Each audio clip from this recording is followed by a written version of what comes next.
There seems to be an ample amount of stigmas attached to the many aspects of campus life. Whether it's taking an 8 a.m., wearing pajama pants to class, or eating the chicken from the dining hall, the negative meanings created by the college community are endless. However, the stigma attached to Greek life takes the cake. 107.7 The Bronx reports on the stereotypes surrounding the Greek community.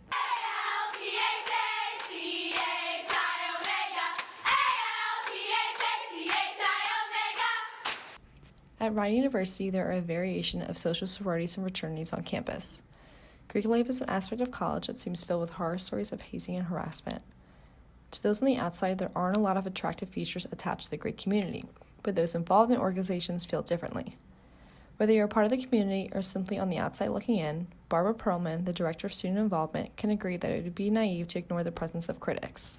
I think some of them are founded and some of them aren't, and I think when fraternities and sororities are at their best, it's hands down the best thing a student can do on campus. I think, like I was just saying, it is rife with opportunities for leadership development, for living a life of value and purpose. That's not something that you can get in your regular club or organization. Regular clubs and organizations don't espouse greater values, don't espouse to be better.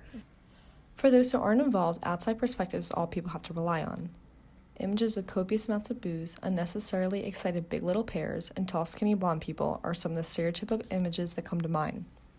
The chants can seem terrifying and cult-like, and the pictures that filter across social media seem to be saturated with exaggerated happiness.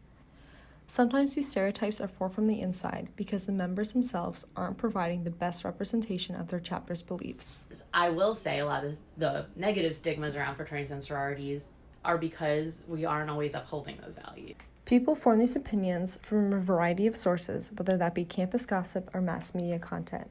Chapter Life Vice President of Alpha Psi Delta, Anna Fenton, believes misconceptions of Greek life are slightly outdated. I really just think that a long time ago it was always about the partying and the drinking and everything like that, but it's really more than that, and Greek life is more about bonding with people who you never would meet otherwise in different organizations and different majors and everything like that, and it's just a shame that people don't realize that it's more than the partying and that there's more values involved.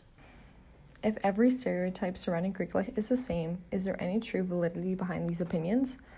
It seems skeptical that every organization with its completely different values and members can have the same issues as a completely different sorority or fraternity. Bree Summers, a senior in AZD, echoed similar sentiments.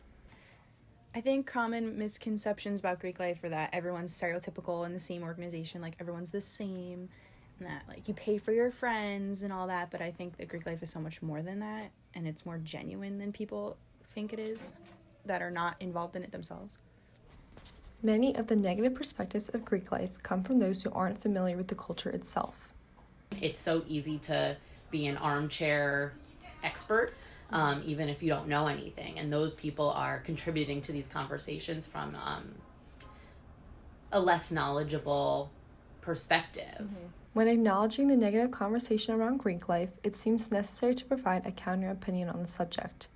The Greek community is one filled with opportunities of growth and character enhancement. Figuring out who we want to be and why we want to be that, I think fraternities and sororities are rife with opportunity for students to develop as leaders. Rushing a sorority or fraternity allows college students to flourish in an enriching and uplifting environment.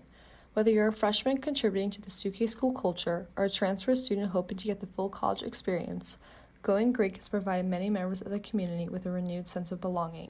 I went Greek to get something more out of college. I was a transfer and I didn't have a lot of friends. I wasn't involved. It was hard to be involved even though I was in other organizations and clubs. It just wasn't the same. It wasn't that like bond and the friendships that I wanted out of being in school. There is an undeniable sense of pride members of the Greek community feel.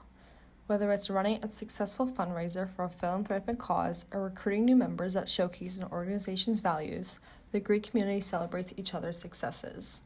I'm most proud that even on events where we all get together, like aside from our individual chapters, in events we can all come together and like be friends with each other, even though we wear different letters, and we all share the same bond of wanting to be involved in something more. And it's very cool that we can all like hang out and forget that we're part of different groups and we can all be together. There's no use sweeping stereotypes under the rug. Sororities and fraternities can continue to combat these harmful stigmas by reiterating what they're truly about. Perlman makes it a point to emphasize why most people go Greek in the first place. Really do feel like a family.